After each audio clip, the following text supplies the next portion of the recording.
ایک گاؤں میں ایک محنتی کسان رہتا تھا۔ اس کا ایک خوبصورت کھیت تھا جس میں ہری بھری فصلیں اگتی تھیں۔ اسی کھیت میں ایک چوہا اور ایک خرگوش بھی رہتے تھے۔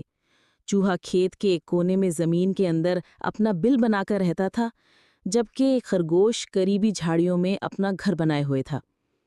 دونوں روزانہ کھیت میں آتے، کچھ دانے چگتے اور واپس اپنے گھروں کو چلے جاتے۔ کسان کو ان کی موجودگی کا پتہ تھا، مگر وہ انہیں نقصان نہیں پہنچاتا تھا، کیونکہ وہ اس کی فصل کو تباہ نہیں کرتے تھے، صرف ضرورت بھر کھاتے تھے۔ ایک دن کھیت میں فصل پکنے کے قریب تھی۔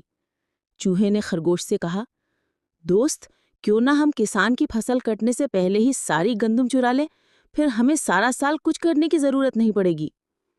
خرگوش نے حیرت سے کہا، نہیں چوہے بھائی، یہ چوری ہوگی۔ کسان نے بڑی محنت سے یہ فصل اگائی ہے، ہمیں بس اتنا لینا چاہیے جتنا ہمیں ضرورت ہے۔ لیکن چوہا ضدی تھا۔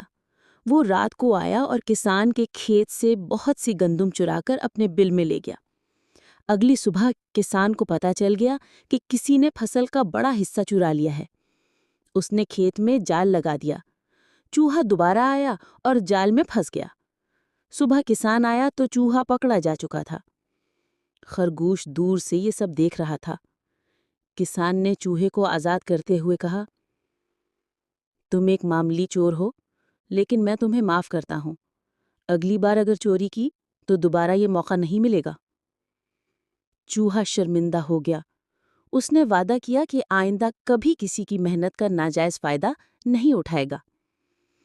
اس دن کے بعد چوہا اور خرگوش دونوں ایمانداری سے زندگی گزارنے لگے۔